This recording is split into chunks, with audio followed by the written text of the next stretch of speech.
In today's video, we will discuss about one of the most important topics in higher grammar that we call conjunction. So let's start.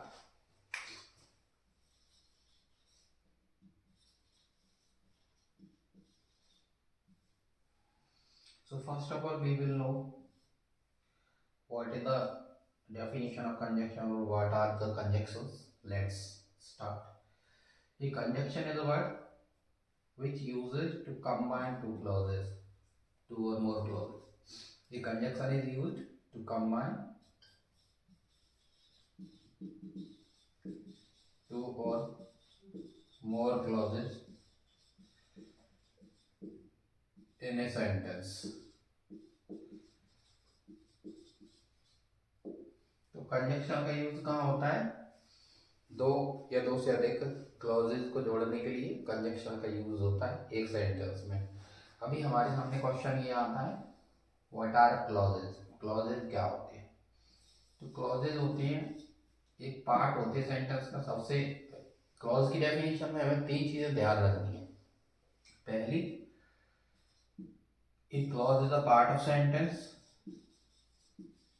Sentence का part होता है, sentence नहीं होता है, sentence का एक part होता है। दूसरी चीज क्लॉज के बारे में ये ध्यान रखना है कि क्लॉज को कंबाइन करने के लिए कंजक्शन का यूज होता है।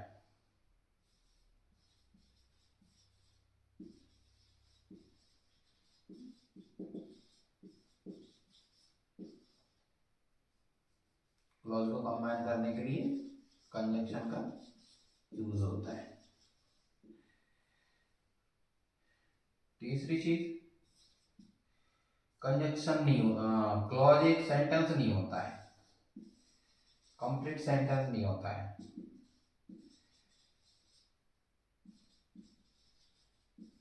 सेंटेंस एक अलग अलग कॉन्सेप्ट है और क्लॉज एक अलग कॉन्सेप्ट है, ये ध्यान रखेंगे। ये तीन चीजें ध्यान रखेंगे तो क्लॉज में कभी गलती नहीं करेंगे। एग्जाम्पल देख लेते हैं तो समझ में आएगा थोड़ा सा। जैसे मैंने कहा, I go to temple but you go to market. तो यहाँ पे हम देखेंगे, यहाँ से यहाँ तक ये पूरा एक सेंटेंस है, लेकिन इसमें एक कंजक्शन आया है, इसमें एक क्लॉज यहाँ से यहाँ तक एक क्लॉज है, दूसरा क्लॉज यहाँ से यहाँ तक है। तो एक सेंटेंस में दो क्लॉज होते हैं, यहाँ पे दो क्लॉज हैं। क्लॉज तो कितने भी हो सकते हैं एक सेंटेंस में, लेकिन यहाँ पर दो यूज हुए हैं क्योंकि क्लॉज पार्ट होता है सेंटेंस का, तो सेंटेंस में कितने भी पार्ट हो सकते हैं। कंजक्शन ऐड करते जाएंगे और क्लॉज बढ़ते जाएंगे। अब क्वेश्चन ये, क्लॉज में और क्या चीज है जो बेसिक चीज है? तो बेसिक चीज ये है कि एक क्लॉज में कम से कम एक तो सब्जेक्ट होता है, यहाँ पे आई सब्जेक्ट है, और इसके बाद ये बचा हुआ इतना पार्ट प्रेडिकेट है, तो ये प्रेडिकेट है। यहाँ पे यू सब्जेक्ट है, बचा हुआ पूरा पार्ट ये प्रेडिकेट है। तो एक क्लॉज में कम से कम एक सब्जेक्ट और एक प्रेडिकेट होता है, ठीक है। ये तो बात हो गई क्लॉज की। अब बात करते हैं कंजक्शन के टाइप्स की। तो कंजक्शन बेसिकली तीन टाइप के होते हैं। कंजक्शन कितने टाइप के होते हैं? तीन। पहला पहला होता है कोऑर्डिनेट कंजक्शन। ऐसा कंजक्शन जिसका यूज होता है कोऑर्डिनेट क्लॉज को जोड़ने के लिए, उसको बोलेंगे कोऑर्डिनेट कंजक्शन। दूसरा होता है सबऑर्डिनेट कंजक्शन। ऐसा कंजक्शन जिसका यूज होता है सबऑर्डिनेट क्लॉज को जोड़ने के लिए, उसको कहेंगे सबऑर्डिनेट कंजक्शन। तीसरा होता है पेयर कंजक्शन, इसको कोरिलेटिव कंजक्शन भी कह देते हैं। तो पेयर में जो कंजक्शन यूज होते हैं वो होते हैं आपके पेयर कंजक्शन। अब पेयर में क्या है कि सबऑर्डिनेट कंजक्शन में कई बार क्लॉज होते हैं और कई बार कोऑर्डिनेट क्लॉज भी होते हैं। इसको समझने के लिए यहाँ पे एक ट्रिक है, फैन वॉइस। पेन वॉइस का ध्यान रखेंगे। एफ का मतलब होता है फोर, ए का मतलब एंड, एन का मतलब नोर, बी का मतलब बट, ओ का मतलब और, वाई का मतलब येट, एस का मतलब सो। तो ये सभी कंजक्शन है कोऑर्डिनेट। और सबऑर्डिनेट कंजक्शन है, सबऑर्डिनेट क्लॉज जोड़ देते हैं सबऑर्डिनेट कंजक्शन के थ्रू। ये तो बात हो गई पूरी कंजक्शन के कॉन्सेप्ट की। हालांकि कंजक्शन का कॉन्सेप्ट बहुत वास्ट है, बड़ा है, लेकिन हम अभी एग्जाम ओरिएंटेड चीजें पढ़ रहे हैं, इसीलिए थोड़ा रिवीजन भी होता जाए, और अगर किसी ने पढ़ा नहीं है तो वो भी पढ़ता जाए। इस हिसाब से हम लोग अभी पढ़ रहे हैं कंजक्शन को। कंपटीशन लेवल का नहीं है ये है बिल्कुल 10-12 लेवल का, जो एग्जाम में पूछा जाता है वैसा ही पढ़ रहे हैं, बिल्कुल सिंपल। तो चलिए आगे बढ़ते हैं, कंजक्शन के यूजेस देखेंगे। पेन कॉपी लेके बैठ जाएं जो स्टूडेंट्स हैं, और इनकी एक्सरसाइज सॉल्व करें। मार्केट में सैम्पल पेपर है, उनमें आपको देखे जाएंगे एमपी बोर्ड की साइट पे जो सैम्पल पेपर अपलोड किए गए हैं उनको आप डाउनलोड करके कंजक्शन की एक्सरसाइज सॉल्व कर सकते हैं। और भी कई सोर्सेज मिल जाते हैं मार्केट में, जो प्रैक्टिस सेट्स हैं वो आप खरीद सकते हैं। ठीक है, चलिए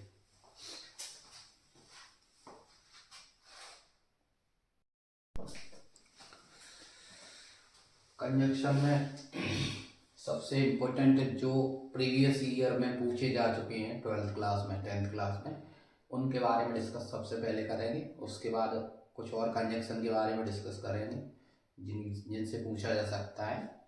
तो चलिए शुरू करते हैं। सबसे पहले जो कंजक्शन कॉमन है जो पूछा जाता है नॉर्मली, वो है इफ या अनलेस। पहले इनको समझेंगे। इफ का मीनिंग होता है यदि, और अनलेस का मीनिंग होता है यदि नहीं। इनका कॉन्सेप्ट समझते हैं। सबसे पहले कॉन्सेप्ट सबसे इंपॉर्टेंट होता है। इफ और अनलेस जब भी आ रहे हैं, इफ और अनलेस जब भी यूज किए जा रहे हैं तब चेंज क्या होंगे टेंस में, इन पे थोड़ा ध्यान देंगे। इफ और अनलेस के जस्ट बाद आने वाला जो सेंटेंस है वो प्रेजेंट इंडेफिनिट हो सकता है या पास्ट इंडेफिनिट हो सकता है। और इसके बाद जो दूसरा क्लॉज होगा ना, कॉमा के बाद जो दूसरा क्लॉज लिखा जाता है, क्लॉज नंबर 2,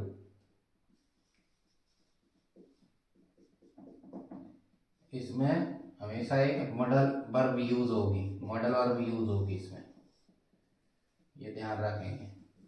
तो जब भी दो सेंटेंस दिए हैं और उनको कंबाइन करने के लिए कहा गया है इफ से या अनलेस से, तो बहुत ही इजी हो जाता है। ये कॉन्सेप्ट ध्यान में रखेंगे अगर हम, तो इसके थोड़े एग्जांपल देखते हैं पेपर में कैसे पूछा जा सकता है इसके बारे में। चलिए डिस्कस करते हैं। जैसे मैंने लिखा यू कम टू मीट मी,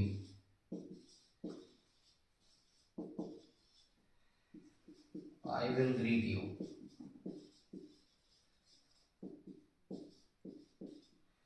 तो यहाँ पे ध्यान देंगे you come to meet me, I will greet you. अब यहाँ पे ब्रैकेट में लिख देंगे एग्जाम में कंबाइन यूजिंग इफ। अब इफ का यूज करके कंबाइन करो, बहुत सिंपल है। अगर ये कॉन्सेप्ट ध्यान रखोगे तो आराम से कर दोगे। कंजक्शन इफ और अनलेस के बाद कभी भी मॉडल वाला क्लॉज नहीं लिखना है। यहाँ पे इसमें मॉडल आ रही है तो मतलब इफ और अनलेस कुछ भी लगाएंगे तो वो इससे पहले नहीं लगाएंगे। दूसरा जो क्लॉज दिया हुआ उसके पहले इफ या अनलेस ऐड कर दिया जाएगा, जो भी ऐड करने को बोले। तो यहाँ पे इफ से कंबाइन करने के लिए कह रहे हैं तो इफ यूज कर दो शुरू में ही, if you come to meet मी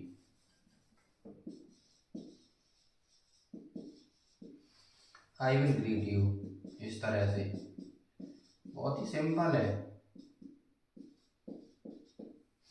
ठीक है। और देख लेते हैं कुछ एग्जाम्पल।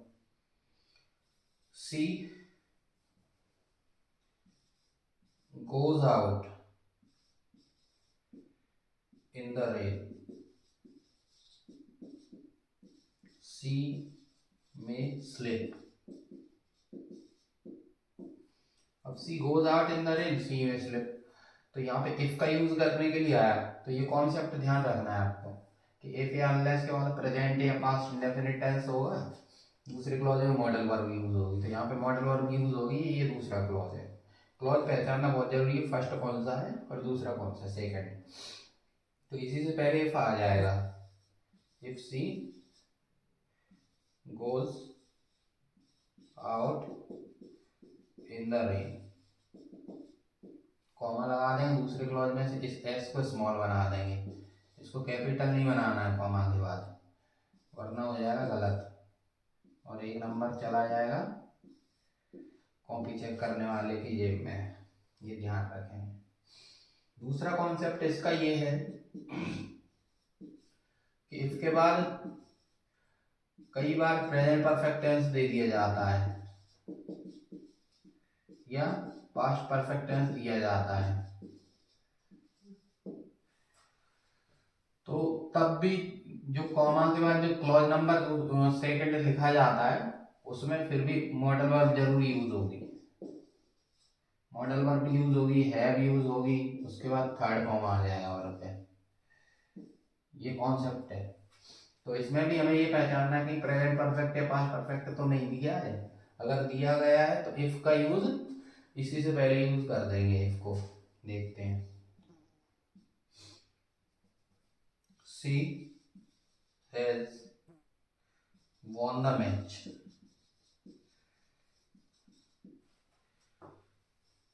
she will have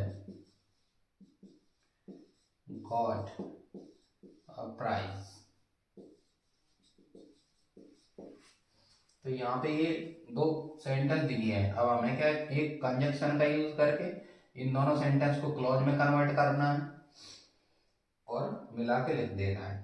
तो हमें इफ दिया जाएगा जैसे इसमें, तो इफ का यूज हमें ये देखना है मॉडल किस क्लॉज में दी गई है, मॉडल इसमें दी गई है विल हैव, विल के साथ हैव दिया है, मॉडल का परफेक्ट फॉर्म बनाते हैं तो मॉडल के बाद हैव लगा देते हैं, मॉडल वर्ब के बाद क्या लगा देंगे हैव, और उसके बाद थर्ड फॉर्म लिख देते हैं।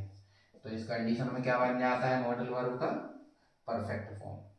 तो यहाँ पे मॉडल का परफेक्ट कब होगा, जब यहाँ पे प्रेजेंट या पास्ट परफेक्ट होगा, ये इन दोनों में इंटरकनेक्शन रहता है।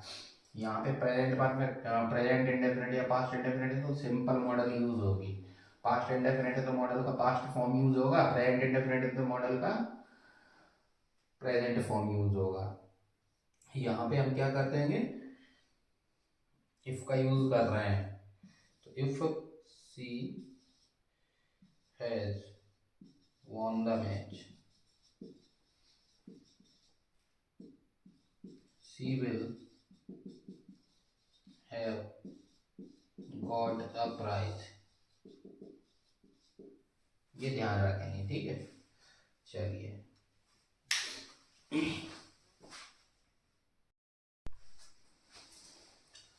तो ये तो बात होगी, दोनों कॉन्सेप्ट हैं जो इफ के और अनलेस में यूज होते हैं।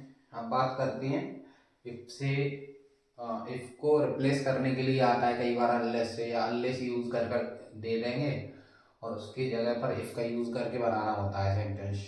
तो कैसे बनाएंगे चलिए देखते हैं। तो सबसे पहले uses of if in place of unless, तो पेपर में इस तरह से यहाँ से क्वेश्चन दे दिए जाते हैं, बिल्कुल सिंपल है, टफ नहीं है, एग्जाम्पल देखते देखते ही समझ जाएंगे हम इसको। चाहे तो इसके कॉन्सेप्ट भी लिख सकते हैं, जैसे इफ के बाद एक क्लॉज दिया जाएगा, जिसको हम लोगों ने क्लॉज फर्स्ट बोला, ठीक है, इसके बाद एक कॉमा दिया जाएगा, उसके बाद एक क्लॉज सेकंड दिया जाएगा। अब इसकी जगह पर यूज क्या करना है अनलेस, समझना, इफ इफ की जगह पर यूज क्या करना है, अनलेस, क्योंकि इफ का मतलब होता है यदि और अनलेस का मतलब होता है यदि नहीं। तो इसके सेंस में ही नेगेटिव सेंस दे रहा है, सेंस ही नेगेटिव है, सेंस में ही नॉट छिपा हुआ है अनलेस में, तो कुछ चेंज तो होगा सेंटेंस में। तो इफ की जगह पर जब अनलेस यूज होता है तो हमें अनलेस के बारे में एक कॉन्सेप्ट और है थर्ड नंबर का, ये ध्यान रखना है कि अनलेस के जस्ट बाद जो क्लॉज आएगा उसमें कभी नॉट नहीं यूज होगा। क्या नहीं यूज होगा, नॉट, मतलब हमेशा कैसा रहेगा, अफर्मेटिव रहेगा। ये रीजन क्या है, क्योंकि अनलेस अपने आप में ही नेगेटिव वर्ड है, नेगेटिव एडवर्ब भाई, ध्यान रखेंगे इसका। तो इफ के बाद अनलेस आ रहा है, इफ की जगह पर अनलेस यूज कर रहे हैं। अगर अब कंडीशन ये है कि इफ के जस्ट बाद वाला सेंटेंस कहीं नेगेटिव तो नहीं है, तो अनलेस बनाते टाइम ये ध्यान रखेंगे, अगर इफ के बाद वाला क्लॉज नेगेटिव है, कैसा है, नेगेटिव, दो कंडीशन बनती हैं कि इफ के बाद वाला क्लॉज नेगेटिव है, दूसरी कंडीशन इफ के बाद वाला क्लॉज अफर्मेटिव है। तो पहली कंडीशन हम देख रहे हैं इफ के बाद वाला क्लॉज नेगेटिव है, तो उसको अफर्मेटिव बना देंगे, प्लस कॉमा लगाएंगे, प्लस इस क्लॉज को पूरा वैसा ही लिख देंगे, सेम। क्लॉज नंबर 2 को कैसा लिख देंगे, क्लॉज नंबर 2 को सेम लिख देंगे, उसमें कोई चेंज नहीं करेंगे क्योंकि इधर चेंज हो गया। दूसरा कॉन्सेप्ट है इफ का, इफ की जगह पर अगर अनलेस करना है तो इफ के जस्ट बाद एक क्लॉज आ रहा है, प्लस कॉमा आ रहा है, प्लस दूसरा क्लॉज दिया जा रहा है। अब क्या चेंज होंगे भाई, तो इफ के बाद वाला जो क्लॉज है अब अफर्मेटिव दिया जाएगा, ठीक है। तब इफ की जगह पर अनलेस लगाने के लिए आएगा तो क्या चेंज होंगे, तो ये क्लॉज हमेशा अफर्मेटिव ही रहता है, अनलेस लिख दोगे तो अफर्मेटिव ही रहेगा। अनलेस के बाद कभी भी नॉट नहीं आता है उस क्लॉज में जिसमें अनलेस यूज कर रहे हैं, ठीक है। तो अनलेस के बाद अफर्मेटिव क्लॉज आ गया, और अफर्मेटिव आ गया तो दूसरा क्लॉज है कॉमा के बाद, इसको चेंज कर देंगे, इसको क्या कर देंगे, चेंज। चेंज क्या करेंगे, नेगेटिव दिया है तो अफर्मेटिव बना देंगे, और अफर्मेटिव दिया है तो नेगेटिव बना देंगे, ये ध्यान रखेंगे। अब देखते हैं इसके कॉन्सेप्ट के बाद एग्जाम्पल, एग्जाम्पल में कैसे बनते हैं इसके देख लेते हैं।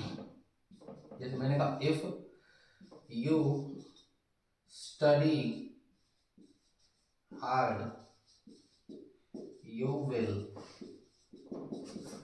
Get success, if you study hard you will get success.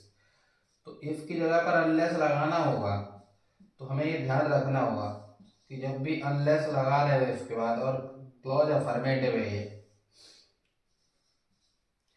तो दूसरे नंबर का जो कॉन्सेप्ट है इसको ध्यान रखेंगे कि इफ के बाद जब अनलेस लगा रहे हो और जो इफ के जस्ट बाद वाला क्लॉज अफर्मेटिव है, तो उस कंडीशन में वो अफर्मेटिव ही रहेगा क्लॉज, क्योंकि अनलेस अपने आप में ही नेगेटिव सेंस दे रहा है तो उसको चेंज कर ही नहीं सकते किसी भी कंडीशन में, तो इसको ऐसा का ऐसा ही लिख देंगे। लेकिन जो दूसरी साइड वाला क्लॉज है क्लॉज नंबर 2, इसको अगर अफर्मेटिव दिया है तो नेगेटिव बना देंगे, और नेगेटिव दिया है तो अफर्मेटिव बना देंगे, ये ध्यान रखेंगे। तो यहाँ पे हम क्या कर रहे हैं, यू विल नॉट कर देंगे, गेट सक्सेस।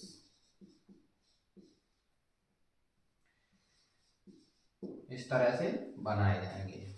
और देखते हैं एग्जांपल, जैसे मैंने लिखा if she did not, if she did not run fast, she could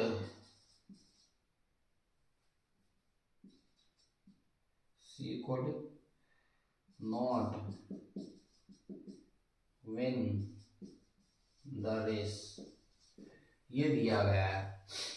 तो यहाँ पे क्या करेंगे, इसके जस्ट बाद वाला क्लॉज नेगेटिव दिया है, तो इसमें फर्स्ट चीज अप्लाई हो रही है, फर्स्ट वाला कॉन्सेप्ट अप्लाई हो रहा है। तो इसके जस्ट बाद वाला जो क्लॉज है इसको देखेंगे हम कि नेगेटिव दिया है, तो इसको अफर्मेटिव बना देंगे, क्योंकि अनलेस लगा के टाइम हमेशा उसके बाद वाला क्लॉज अफर्मेटिव यूज होता है। तो इसकी जगह पर अनलेस लिख देंगे। अनलेस लिखने के बाद ये क्लॉज अफर्मेटिव बनाएंगे, तो नॉट हटा देंगे, नॉट हटाएंगे तो डिड भी हटेगा, और डिड हटेगा तो यहाँ सेकेंड फॉर्म आ जाएगी, सी रेन फास्ट हो जाएगा। दूसरे क्लॉज में कोई चेंज नहीं करते, फर्स्ट कॉन्सेप्ट ध्यान रखेंगे, सेम लिख दिया जाता है। तो she could not win the race, इस तरह से, ठीक है। तो आगे हम डिस्कस करेंगे इफ, हमने डिस्कस पहले कर लिया है इफ से अनलेस में किस प्रकार से इंटरचेंज होते हैं सेंटेंस। आज के वीडियो में हम आगे बात करेंगे अनलेस से इफ में कैसे ट्रांसफॉर्म हो जाता है सेंटेंस, देखते हैं। अगर एग्जाम में अनलेस से इफ बनाने के लिए आया, अनलेस की जगह पर इफ का यूज करने के लिए आया, तो कैसे बनेंगे एग्जाम्पल के थ्रू समझते हैं। देखिए, जैसे मैंने लिखा unless you run fast you can not win the race. ये अनलेस का यूज हुआ है इसमें। अब पेपर में आया rewrite using if in place of unless, तब क्या करेगा, अनलेस का यूज करने के लिए इसकी जगह पर दे रहे हैं, तब क्या करेंगे, तब हम ये करेंगे अनलेस की जगह पर इफ लगा देंगे और वो वाला क्लॉज नेगेटिव बना देंगे जिस क्लॉज में अनलेस आया है, क्योंकि अनलेस के बाद एग्जाम में आएगा अफर्मेटिव, तो हम उसको नेगेटिव बना देंगे। तो if you don't run fast comma you can not win, ये पूरा ऐसा का ऐसा ही लिख देंगे, ठीक है। ये बहुत ही सिंपल है, इसको ध्यान रखें, ठीक है। इसके बाद कुछ एक्सरसाइज सोल्व कर सकते हो अगर मैं दूं तो, जैसे if she helps the poor she will be blessed, ऐसा दिया है। अब यहाँ पे अनलेस का यूज करके आप बना सकते हैं। और भी कुछ एग्जांपल मैं दे सकता हूँ। If you like cricket you should go to watch this match, इस तरह से भी इफ से अनलेस बनाने के लिए आ जाएगा, तो आपको बनाना पड़ेगा। और देखते हैं कुछ example. Unless it rains the crops will be dried up, इस तरह से। तो एग्जाम में बिल्कुल सिंपल तरीके से पूछा जाता है। अगर अकेला इफ में बनाने के लिए आएगा तो शुरू से आप वीडियो देख सकते हैं। इफ से इफ के लिए कॉन्सेप्ट ध्यान रखेंगे। इफ के बाद आने वाला सेंटेंस इंडेफिनिट होगा या प्रेजेंट इंडेफिनिट होगा या फ्यूचर इंडेफिनिट होगा। दूसरे नंबर का जो क्लॉज होगा उसमें क्या है कि एक मॉडल वर्ब यूज होगी, तो उसका ध्यान रखना है, ठीक है। तो ये तो हो गया इफ अनलेस वाले कंजक्शन। इसके बाद चलते हैं दूसरे कंजक्शन की तरफ। तो आगे हम देखेंगे इस वीडियो में अनलेस से इसके बारे में, मतलब अनलेस से ट्रांसफॉर्म करके इफ में ले जाना होता है सेंटेंस को। एग्जाम में आ जाता है, प्रीवियस ईयर में पूछ दिया है, 10th में भी 12th में भी। देखते हैं एग्जाम्पल देखते हैं। Unless you run fast you can't win the race। इस तरह से दिया है। तो यहाँ पे क्या है, अनलेस की जगह पर इफ लगाना है। एग्जाम में आ जाएगा rewrite using if in place of unless, इस तरह से rewrite using if in place of unless, इस तरह से क्वेश्चन आ जाएगा एग्जाम, ब्रैकेट में दे देंगे सेंटेंस के बाद पास। चलिए, तो इफ को अनलेस की जगह यूज कर दिया। अब अनलेस के बाद तो होता है अफर्मेटिव सेंटेंस, लेकिन जब इफ को अनलेस की जगह लिख रहे हो तो ये वाला जो क्लॉज है इसको नेगेटिव बना दोगे। तो यू डोंट रन फास्ट, ये क्लॉज पूरा वैसा ही लिख देंगे, इसमें कोई चेंज नहीं करना। You can't win the race। ठीक है, और देखते हैं example. unless it rains you can't get good harvest। तो यहाँ पे unless it rains, अनलेस की जगह पर एक इफ लगाना है हमें, ठीक है ना। तो अनलेस की जगह इफ लगाना है तो क्या करना है, इफ यूज कर दिया। ये सेंटेंस नेगेटिव बनाएंगे तो इट डज नॉट रेन हो जाएगा।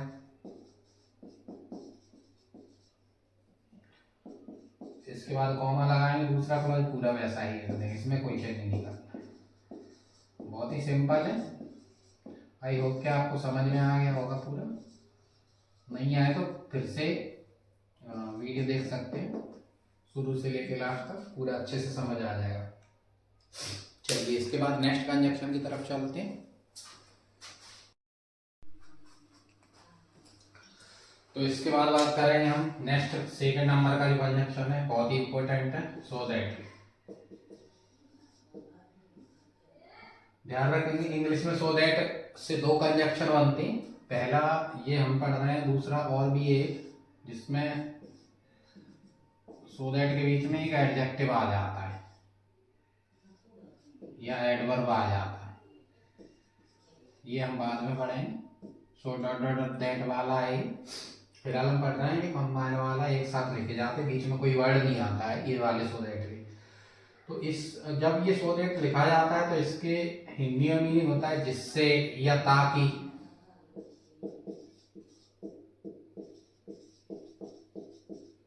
सबसे पहले हम समझेंगे इसका कॉन्सेप्ट। तो सो दैट का कॉन्सेप्ट में दो चीजें हैं। पहली चीज, सो दैट के पहले एक क्लॉज आएगा, दूसरा बाद में क्लॉज आएगा, क्योंकि ये कंजक्शन है और कंजक्शन का काम होता है क्लॉज को जोड़ना। तो सो दैट से पहले जो क्लॉज होगा वो क्लॉज फर्स्ट बोल दिया हमने, दूसरा जो क्लॉज होगा उसको सेकंड क्लॉज बोल दिया, बाद में आएगा। तो सो दैट के जो पहले क्लॉज आएगा वो अगर प्रेजेंट इंडेफिनिट में है, इसमें प्रेजेंट टेंस में है, तो जो बाद वाला क्लॉज है इसमें पास्ट फॉर्म होगा मॉडल्स का। ठीक है, मॉडल वर्ब का पास्ट फॉर्म होगा यूज इसमें। कब होगा, जब इसके पहले आने वाला क्लॉज पास्ट का, एक मिनट, प्रेजेंट अगर दिया है ये वाला क्लॉज प्रेजेंट टेंस में, तो दूसरे नंबर का क्लॉज है वो प्रेजेंट फॉर्म होगा उसमें मॉडल्स का। ठीक है, दूसरा अगर ये पास्ट में है, दूसरा कॉन्सेप्ट क्या है, पहला ये, दूसरा ये है कि अगर clause number first past tense में है तो सो दैट के बाद आने वाला जो क्लॉज है क्लॉज नंबर सेकंड, इसमें पास्ट फॉर्म होगा मॉडल्स का। ठीक है, ये ध्यान रखना है। जो मॉडल वर्ब है उनका पास्ट फॉर्म यूज होगा इसमें। एग्जांपल देख लेते हैं, दो सेंटेंस देंगे, हमें उनको कंबाइन करके क्लॉज बना के सो दैट का यूज करके लिख देना है। जैसे work hard, work hard, you may get success.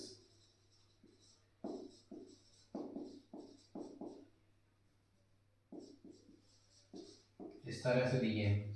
तो हमें देखना ये प्रेजेंट टेंस है और इसमें एक मॉडल दी गई जिसका पास्ट फॉर्म है। तो हमें क्या करना है, बीच में सो दैट लिख देना है, कोई चेंज नहीं करना है। जैसा इफ और अनलेस में होता था वैसा कुछ नहीं करना है। सो दैट लिख के और इसको लिख दो।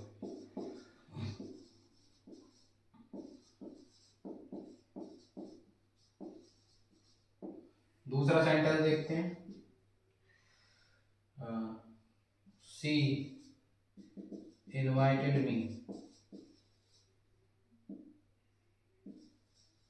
She could talk to me.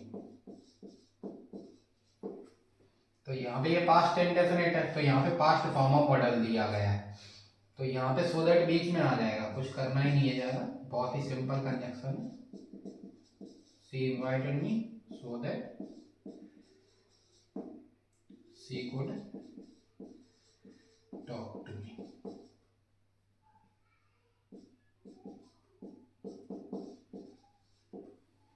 ठीक है, आई होप कि ये समझ में आ गया हो। चलते हैं नेक्स्ट कंजक्शन की तरफ।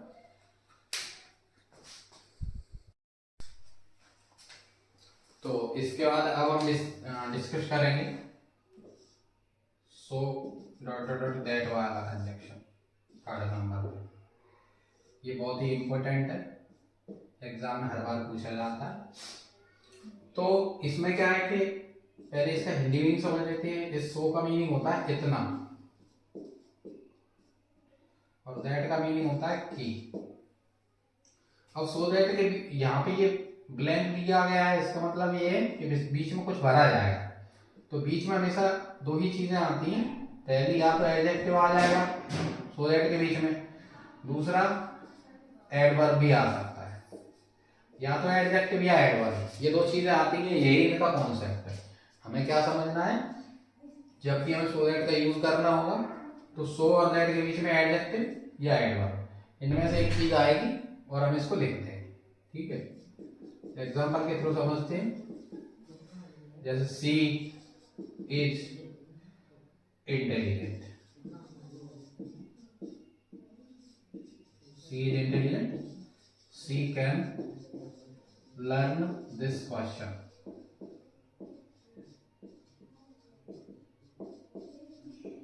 ये सेंटेंस दिया है, तो हमें ये देखना है कि एडजेक्टिव किस में यूज हुआ है। जिस क्लॉज में एडजेक्टिव या एडवर्ब यूज हुआ है, उस एडजेक्टिव या एडवर्ब से पहले ही सो का यूज कर देना है। तो हम यहाँ पे सो लगा देंगे और दूसरे क्लॉज को जोड़ने के लिए दैट का यूज कर देंगे, और कुछ भी चेंज नहीं होगा। बहुत ही सिंपल कंजक्शन है, अगर समझ में आएगा तो बहुत ही सिंपल है, नहीं आया तो टफ लगेगा। ये देखो सी इज, अब हमने देखा ये एडजेक्टिव है तो इससे जस्ट पहले सो लगा दें। इसके बाद हमने लिख दिया ये एडजेक्टिव, उसके बाद लिख दिया दैट, दूसरा क्लॉज जोड़ने के लिए दैट का यूज करते हैं। अब यहाँ पे हम लिख देंगे पूरा ये वाला क्लॉज। ठीक है, इसका फर्स्ट लेटर यहाँ कैपिटल बना है क्योंकि यहाँ एज ए सेंटेंस दिया है, लेकिन यहाँ पे फर्स्ट लेटर हम बनाएंगे स्मॉल क्योंकि यहाँ पे एज ए क्लॉज लिखना है। तो she can learn this question. Next,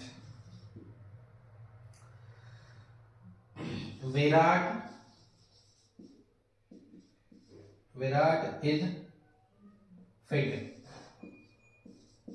Virat is fit, he can play for more than 15 years. ये सेंटेंस दिया है, तो हमें ये देखना है कि एडजेक्टिव कहाँ यूज हुआ है। तो यहाँ पे एडजेक्टिव यूज हुआ है, इससे जस्ट पहले सो लगा देंगे और दैट लिख के दूसरे क्लॉज को जोड़ देंगे। बहुत ही सिंपल है।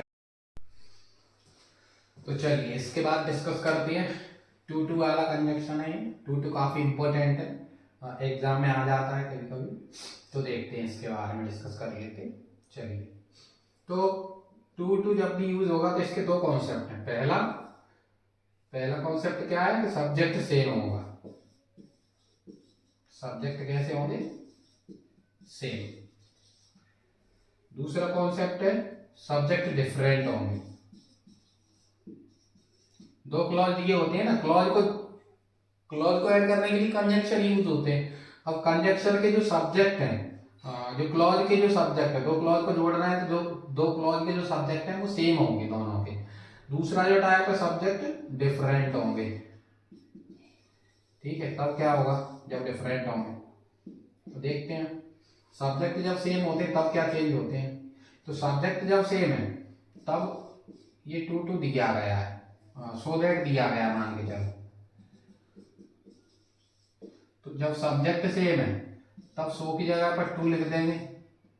ठीक है, यहाँ पे जो भी चीजें बीच में आएंगी वो यहाँ पे लिख देंगे, एडजेक्टिव या एडवर्ब। ठीक है, यहाँ पे भी एडजेक्टिव या एडवर्ब लिख देंगे। इसके बाद इस दैट की जगह पे ये वाला टू लिख देंगे। अब होगा क्या, कंजक्शन का यूज होता है क्लॉज को जोड़ने के लिए, तो सो दैट का यूज भी ऑब्वियस सी बात है क्लॉज को जोड़ने के लिए यूज होगा। तो दैट के बाद भी एक क्लॉज आएगा। अब दैट के बाद जो क्लॉज आ रहा है, अगर दैट से पहले वाले क्लॉज का और दैट के बाद वाले क्लॉज का सब्जेक्ट सेम होगा तब ये कंडीशन अप्लाई होगी। तो सब्जेक्ट रिमूव कर देंगे, इसका सब्जेक्ट क्या करेंगे, सब्जेक्ट रिमूव कर देंगे। ठीक है, ये ध्यान रखेंगे, सब्जेक्ट रिमूव करना पड़ेगा। और सब्जेक्ट रिमूव करेंगे तो सीधे वर्ब उठा लेंगे। यहाँ से क्या उठा लेंगे, मेन वर्ब। यहाँ से टू के बाद मेन वर्ब लिख दी जाएगी जो दी गई होगी वो, और मेन वर्ब के बाद जितने भी अदर वर्ड दिए गए वो सभी यहाँ पे लिख दिए जाएंगे बचे हुए। ठीक है, इसके एग्जाम्पल देखते हैं तब थोड़ी ज्यादा अच्छे से समझ में आएंगी चीजें। देखते हैं, जैसे मैंने लिखा, एग्जाम में कई बार आ जाता है ये sentence, he is so weak that he cannot lift this box। तो यहाँ पे क्या है, पहले तो हम देखेंगे सो दैट कंजक्शन यूज हुए। अब यहाँ पे सो दैट में दो क्लॉज हैं, एक ये वाला क्लॉज और एक ये वाला क्लॉज, दोनों का सब्जेक्ट सेम है। तो ये वाली कंडीशन अप्लाई होगी। जब सब्जेक्ट सेम है तब क्या करेंगे, तब यहाँ पे जो चीजें चेंज होती हैं उसके बारे में यहाँ डिस्कस कर लिया हमने। तो सब्जेक्ट सेम है पहले क्लॉज में तो लिख देंगे, अब सो की जगह पे टू लगा देंगे। टू के बाद जो एडजेक्टिव एडवर्ब दिया वो लिख देंगे। ठीक है, ये लिख दिया हमने। अब दैट की जगह पर टू लिखेंगे, लेकिन कब लिखेंगे जब सब्जेक्ट सेम होगा, ये ध्यान रखना है। तो सब्जेक्ट सेम है इसीलिए हम सीधा दैट की जगह पर यहाँ पे टू लिख देंगे। अब हम देखेंगे तो सब्जेक्ट रिमूव कर देंगे, सब्जेक्ट हटा दिया, सब्जेक्ट हटा देंगे तो हेल्पिंग वर्ब भी हट जाएगी। अब सीधे मेन वर्ब पकड़ेंगे हम यहाँ से, मेन वर्ब क्या है यहाँ पे, लिफ्ट। तो यहाँ पे हमने मेन वर्ब यहाँ लिख दी। ठीक है, बचा हुआ पार्ट जो भी वर्ड है, जो भी वर्ड बच गए हैं वो सब मेन वर्ब के बाद कुछ भी बचा जाएगा वो सब कुछ लिख देंगे। बिल्कुल सिंपल है। ठीक है, और देखते हैं एक example, she is so weak that she cannot win this race। तो क्या करेंगे, तो हम देखेंगे यहाँ पे सो दिया है और दैट दिया है। सो दैट से जब कंजक्शन कनेक्ट हुए हैं तो बीच में एक एडजेक्टिव जरूर आता है, ये कॉन्सेप्ट हमेशा ध्यान रखना है।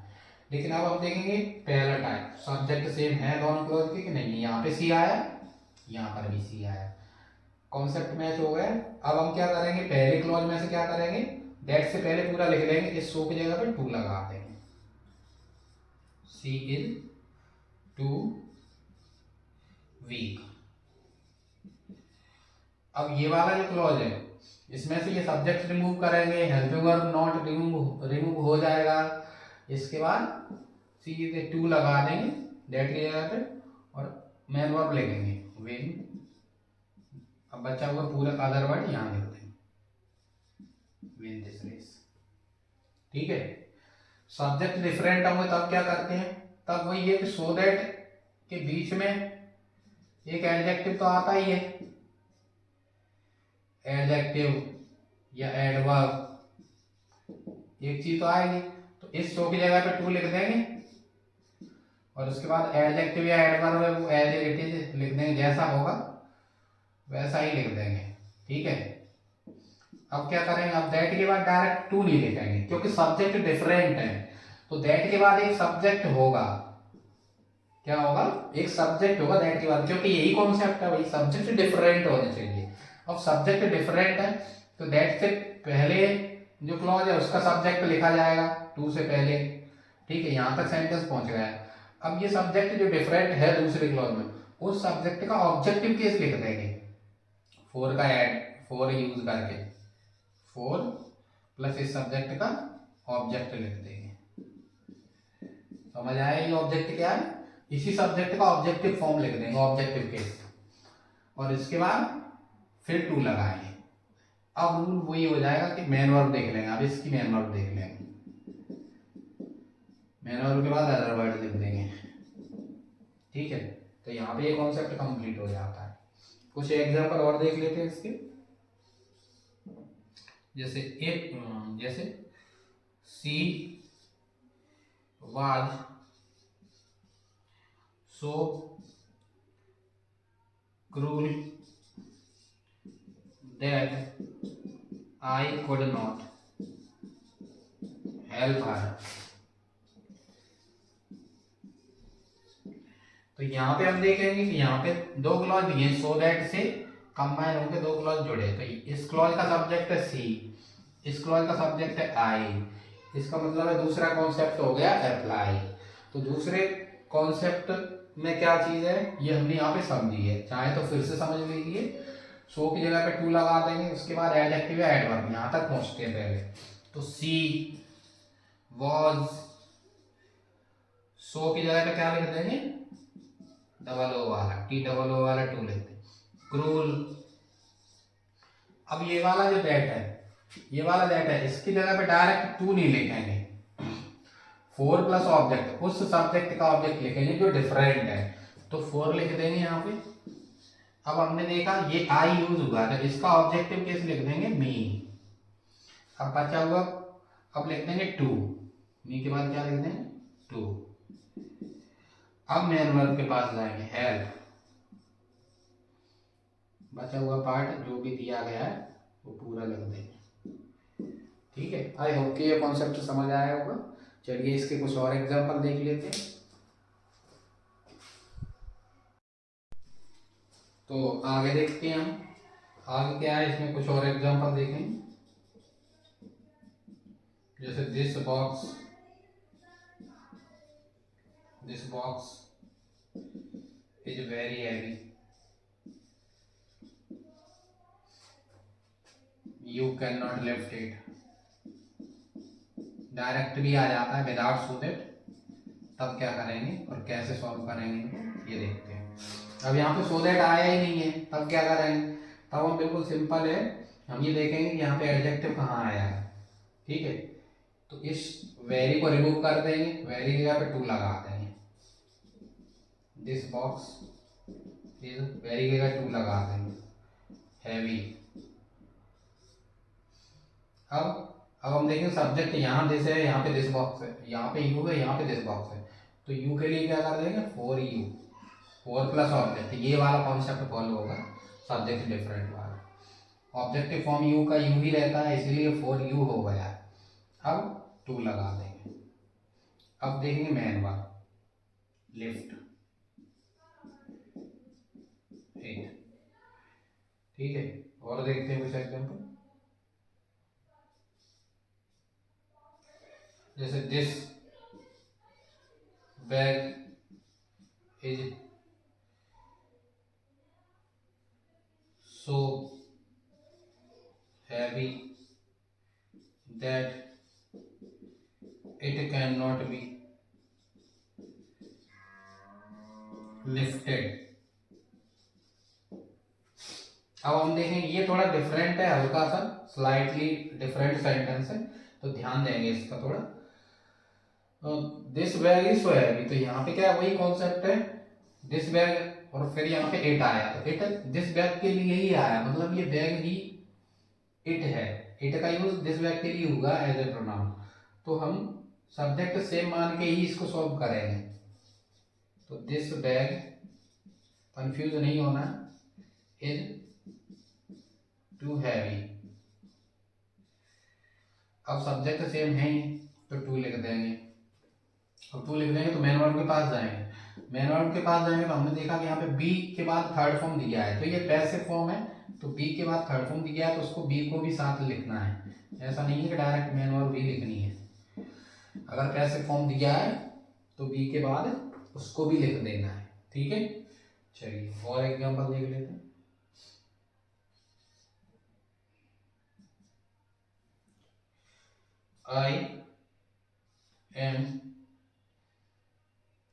I am very slow.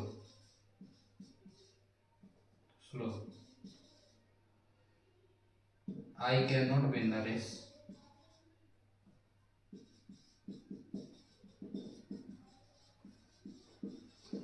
अब क्या करें, तो I am वेरी की जगह पे टू लगा देंगे, स्लो लिख देंगे। सब्जेक्ट यहाँ पे सेम है, तो क्या करेंगे, फिर ये वाला टू लिख देंगे। अब मेन वर्ब के पास जाएंगे, बचा हुआ पूरा सेंटेंस में जो भी चीज़ें बच जाएंगी वो यहाँ लिख देंगे। तो इस तरह से ये टू टू का यूज होता है। चलिए नेक्स्ट कंजक्शन पढ़ते हैं। तो आगे हम देखेंगे नेक्स्ट कंजक्शन जो है नो सूनर देन।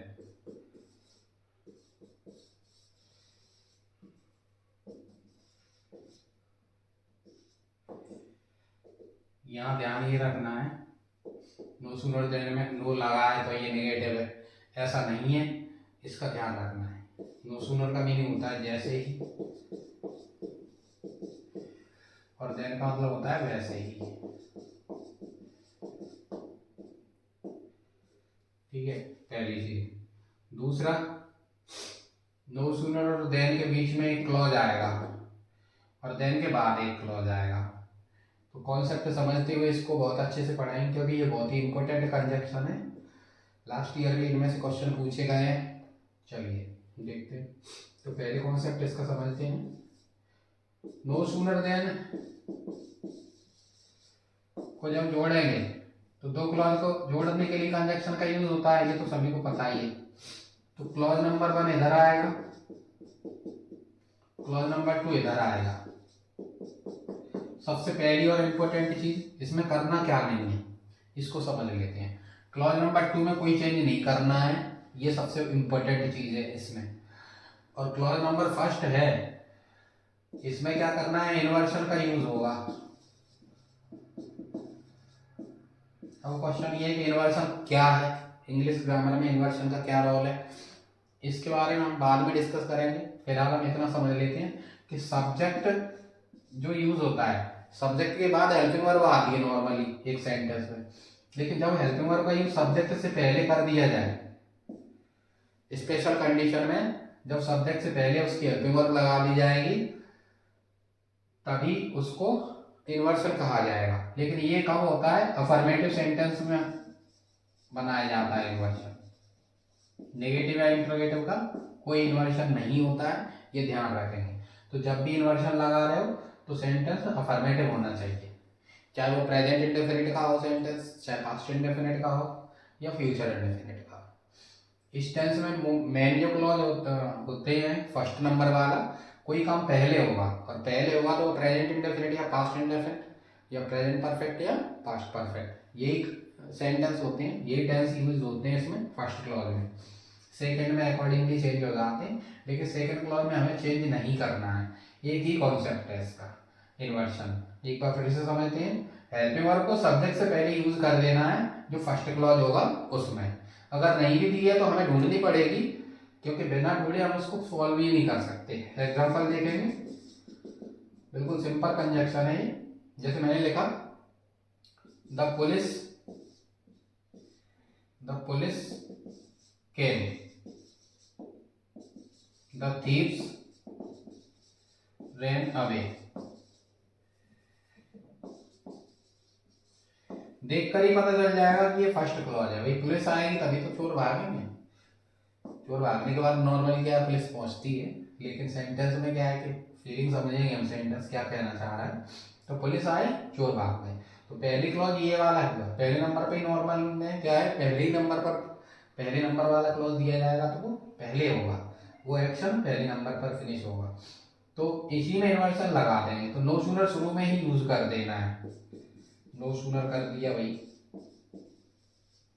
अब नो सूनर के बाद द पुलिस केम, तो इसकी हेल्प में और निकालेंगे, डिड आ जाएगा क्योंकि इन्वर्सन लगानी है इस क्लोज में।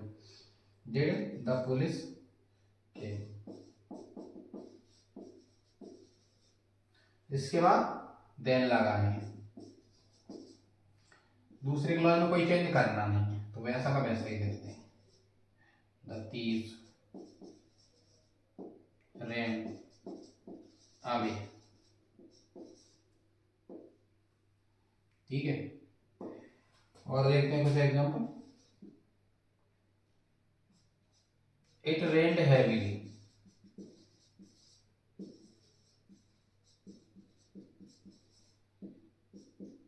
I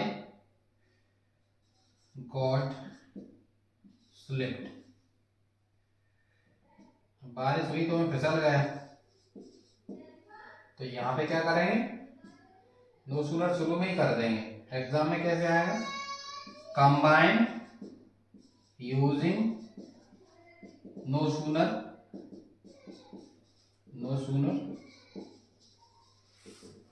dot dot dot than. इस तरह से यूज करना पड़ेगा। तो हमें क्या करना है, नो सूनर शुरू में ही लगानी होती है, तो लगा दिया भाई, नो सूनर लिख दिया। अब फर्स्ट क्लॉज यहाँ से यहाँ तक है, इट से लेकर हैवी लेकर, तो इसमें इन्वर्सन लगा देंगे। इन्वर्सन लगाने के लिए इसकी हेल्प हुआ है, डिड। अब इट रेन, इट के साथ रेन आ जाएगा।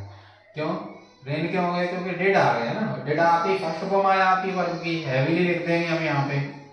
हैवीली लिख के दूसरे क्लॉज को देन से जोड़ देंगे। इसमें कुछ भी ज्यादा रॉकेट साइंस नहीं है, बहुत ही सिंपल यूज है, ध्यान रखेंगे इसका। ठीक है, तो यहाँ पे खत्म हो जाता है नो सूनर देन कंजक्शन। देखने में बहुत बड़ा लगता है, बहुत ही सिंपल है, बहुत ही इजी है, सबसे इजी कंजक्शन में से एक है ये। चलिए आगे नेक्स्ट कंजक्शन पढ़ते हैं।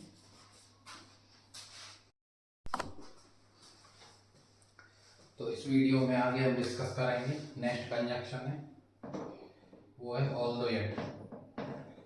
कई बार ऑल्दो आता है लिख के, या दो आ जाएगा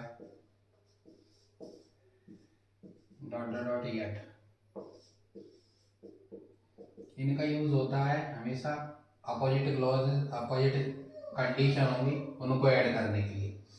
इसका मतलब है भले ही। इन दोनों का मीनिंग सेम होता है, और येट मतलब होता है फिर भी। अब भले ही कोई गरीब है, फिर भी उसके काम ऐसे हैं जैसे कि अमीर है, तो यहाँ पे क्या है, यूज होगा ऑल्दो येट। इस तरह की कंडीशन यूज होंगे। तो एग्जांपल देखते हैं। जैसे हमने लिखा he is intelligent, he failed. अब वो इंटेलिजेंट है, फेल हुआ है, तो भले ही इंटेलिजेंट है फिर भी फेल हो गया, तो स्टार्टिंग में ही इसको जोड़ देते हैं। बहुत ज़्यादा रॉकेट साइंस नहीं है इसमें भी। जो ऑल्दो आएगा एग्जाम में तो ऑल्दो कर देंगे, दो आएगा तो दो कर देंगे। तो although he is intelligent yet he failed, इस तरह से। ठीक है, और देखो जैसे सी इज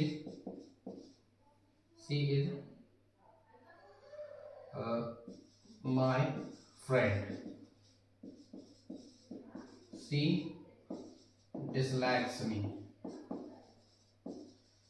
अपोजिट कंडीशन होगी, फ्रेंड है फिर भी डिसलाइक कर रहे हैं।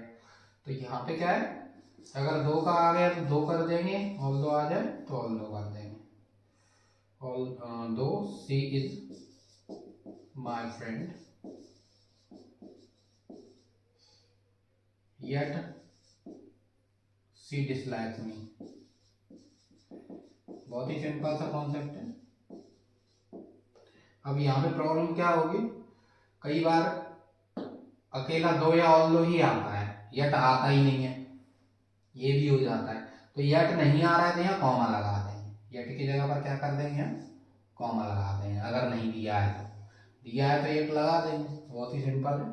ठीक है, चलिए जो भी स्टूडेंट्स हैं वो कंजक्शन है, अगर कोई भी कंजक्शन जो छूट गया है और इम्पोर्टेंट लग रहा है, यहाँ पे मैंने कुछ इम्पोर्टेंट कंजक्शन डिस्कस किए हैं। कंजक्शन बहुत ही बड़ा टॉपिक है और बहुत सारे कंजक्शंस होते हैं, तो उनको एक बार में एक वीडियो में कवर कर पाना मुश्किल है। तो हमने जो जो कंजक्शन सबसे ज़्यादा इम्पोर्टेंट है 10th में 12th क्लास के एग्ज़ाम में, उन्हीं को हमने डिस्कस किया है इस वीडियो में। ठीक है, जो भी चीज़ें रह गई हों या जो भी चीज़ें समझ नहीं होगा कमेंट में बता सकते हैं, उसके बारे में मैं अलग से वीडियो बना दूंगा।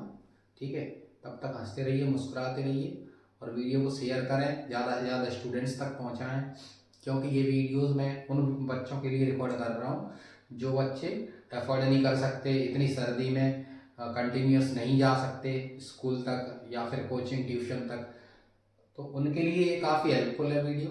और जो भी डाउट्स हो वो आप कमेंट में पूछ सकते हैं, मैं उसके लिए डिफरेंट वीडियो बना दूंगा। ठीक है, thank you.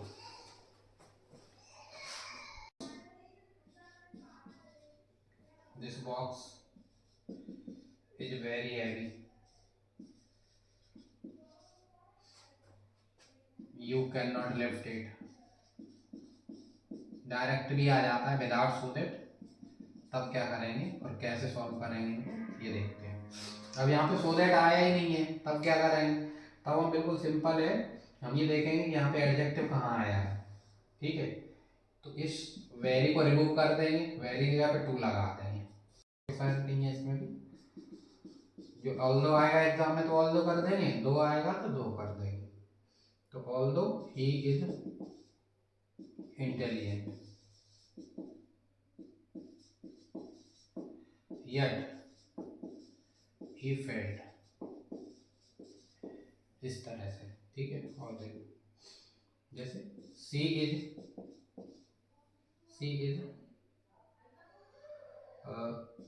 My friend, she dislikes me. Opposite condition होगी, फ्रेंड है फिर